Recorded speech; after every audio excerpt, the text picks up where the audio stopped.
ভাই দেখেন কিস্তির মাধ্যমে কি আজও ফোন নিয়ে আসছে ভাই, টানা 60 দিন ছিল পানি নিচে ভাই, ক্যামেরার কন্ডিশনটা একটু দেখেন ভাই, টানা 60 দিন পানি নিচে রেখে দিবেন, এইভাবেই আপনার ক্যামেরা থেকে ছবি তুলতে পারবেন, এইভাবে ভিডিও করতে পারবেন, এবং এটা 60 দিন পাচ্ছেন গিনেস ওয়ার্ল্ড বুক রেকর্ড করা।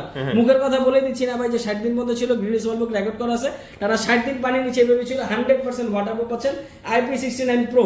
এই ফোনটার সাথে 7000 mAh টাইটান ব্যাটারি সহ ফাস্ট চার্জিং পাচ্ছেন 45 ওয়াটের, এবং স্ন্যাপড্রাগন 685 এর প্রসেসর পাচ্ছেন, AMOLED display, in display fingerprint C85 Pro C85 Pro official price কত ভাই? অফিশিয়াল প্রাইস হচ্ছে তিনটা ভেরিয়েশন আছে, 6128 পাচ্ছেন 20999, 8128 পাচ্ছেন 22999, এবং 8256 পাচ্ছেন 24999। ভাই এটা কিনলে গিফট দিবেন না সাথে? এর সাথে এটা কিনলে ভাই গিফট হিসেবে পাচ্ছেন হচ্ছে আপনার Lenovo একটা নেক ব্যান্ড দিতে পারেন, অথবা একটা Realme Earbuds, অথবা ফোন স্ট্যান্ড, অথবা JBL এর স্পিকার, এবং এর পাশাপাশি ম্যান্ডেটরি গিফট তো আর পাচ্ছেনই ভাই। ওকে, কিস্তির মাধ্যমে নিতে পারবে, ক্যাশ টাকাও নিতে পারবে? ক্যাশ টাকা নিতে পারবে, যে কোনো ফোনে কিস্তির মাধ্যমে নিতে পারবে? যে কোনো ফোন আমাদের Realme এর অফিশিয়াল যে কোনো ফোন কিস্তির মাধ্যমে নিতে রিয়েলমি পারবে। ফোনগুলো কিস্তিতে নিতে হলে কোথায় আসতে হবে আপনাদের শপে? আমাদের শপটা হচ্ছে মিরপুর 10 নম্বর FS স্কয়ার লিফটের 6 658 নম্বর দোকান।